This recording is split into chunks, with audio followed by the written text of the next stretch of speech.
Alors, dans la capsule d'aujourd'hui, l'objectif principal, c'est d'être capable de transformer une fonction valeur absolue, qu'elle soit écrite d'une forme qu'on ne connaît pas ou en forme générale, puis de la transformer non seulement en générale, mais aussi se rendre à la forme canonique, si c'est ça la question. Alors, pour faire ça, c'est important de connaître les propriétés de la fonction valeur absolue pour savoir qu'est-ce qu'on peut faire, puis qu'est-ce qu'on ne peut pas faire parce qu'on va jouer avec. Alors, la première propriété, bien évidemment, c'est que la valeur absolue de n'importe quoi, c'est plus grand ou égal à zéro, donc ça rend positif, que ce soit un nombre négatif ou pas. On a vu ça dans la première capsule sur la fonction valeur absolue. Donc, la valeur absolue d'un nombre négatif, que ce soit négatif ou positif, c'est pareil. Par exemple, l'exemple suivant le démontre bien. Et selon moi, la propriété la plus importante, c'est celle-là. Donc, ce que ça signifie, c'est quand on a une multiplication, c'est la même propriété que la fonction racine carrée. Si on avait une racine carrée, c'est la même chose. Donc, quand on a une multiplication à l'intérieur d'une fonction valeur absolue, on peut défaire ça. Donc, la multiplication de x fois y, ça devient la valeur absolue de x fois la valeur absolue de y.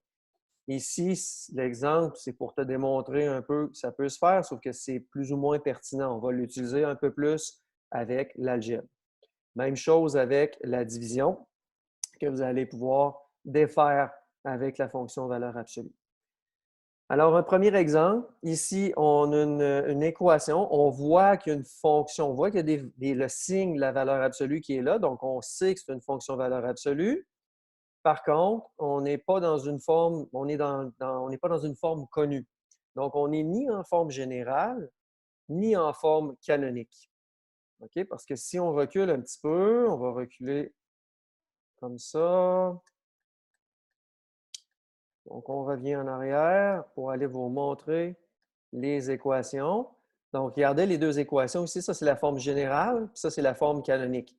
La forme générale, ici, dans les deux cas, le x est tout seul et positif. Tout seul, ça veut dire qu'on ne voit rien devant. Puis même chose ici. Puis la particularité de la forme générale, c'est qu'il y a un b. Puis ici, on dirait qu'il n'y en a plus. En fait, c'est 1. Donc, si on revient rapidement à l'endroit où on était,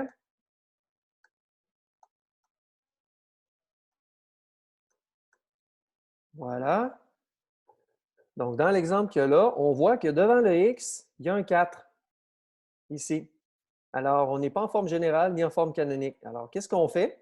On prend cette forme-là et la seule et unique façon d'enlever, si on veut, le 4 qui est là, sans changer rien, donc sans diviser par 4, parce qu'on ne peut pas diviser ça par 4, parce qu'il faudrait le faire de l'autre côté aussi. On aurait y divisé par 4.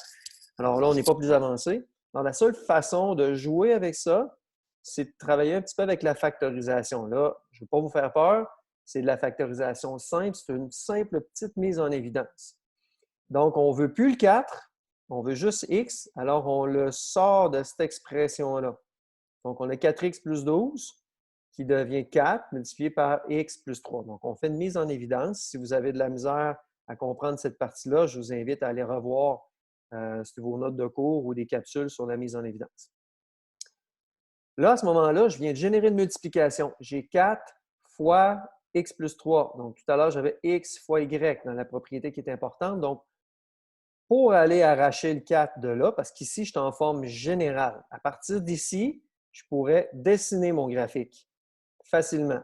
Donc, on n'a pas besoin de se rendre en forme canonique pour dessiner un graphique. Il faut se rendre juste en général parce que je vois le h qui est moins 3 et le k qui est 6 et puis mon a qui est positif. Alors, je pourrais faire mon graphique facilement. Là, la question, ce n'est pas ça, c'est de continuer jusqu'à la forme canonique. Alors, on va continuer. Il faut sortir le 4 de là. Il ne faut surtout pas le sortir tout simplement comme si c'était une grosse parenthèse, ces deux lignes-là. C'est une valeur absolue, donc il faut sortir la valeur absolue de 4. Même chose qu'on faisait avec la fonction racine carrée, on sortait la racine carrée de 4 parce que là, la fonction, ce n'était pas des lignes droites, c'était une racine. Alors, c'est une racine, on sort la racine de 4. Une fois qu'on a fait ça, c'est suite à la propriété de la diapo d'avant. Alors, une fois qu'on a fait ça, on termine. Valeur absolue de 4, c'est 4. Puis là, bingo, j'ai réussi. Je suis en forme canonique avec un A, un B qui n'apparaît pas, qui est 1, puis mon X qui est tout seul est positif. Voilà. Un autre exemple maintenant. écrire l'équation sous la forme canonique. Alors, on a ça. On fait la même chose. Là, ce qui nous achale, c'est le moins 2. Donc, le moins 2, je vais le mettre en évidence. Ça va donner moins 2 ici multiplié par x plus 3. Donc là, pour qu'on soit visuellement clair, c'est ça qu'on a transformé. On n'a rien touché d'autre. Après ça, qu'est-ce qu'on va faire? On va aller sortir le moins 2. Pour sortir le moins 2, on est dans une valeur absolue, donc il faut sortir la valeur absolue de moins 2. Là, je sais que quand j'explique, je ne fais pas beaucoup appel à la propriété qu'on a vue dans la diapo d'avant. Je l'ai mis en évidence et j'essaie de bien vulgariser pour qu'on comprenne bien mentalement puis que ça ait du sens pour nous autres, qu'est-ce qu'on fait. Donc, on sort la valeur absolue de moins 2 et tout ce qui me reste à faire. Là, ici, quand il n'y a pas de symbole ici puis là, ça veut dire qu'en mathématiques, quand il n'y a pas de symbole, ça veut dire que c'est multiplié. Donc, c'est 3 fois la valeur absolue de moins 2. Donc, ça va donner valeur absolue de moins 2 donne 2, ça va donner 6. Donc là, ce que j'ai sorti de la valeur absolue, c'est marié un peu en multipliant avec le A. C'est marié avec le A en se multipliant. Alors voilà, on est dans une forme canonique avec un B invisible, puis un X qui est tout seul. Parfait. Alors, c'est un peu ce qui termine la portion sur comment on fait pour passer d'une forme valeur absolue qui peut être autre que générale à canonique. Alors, c'est ce qui termine la capsule d'aujourd'hui.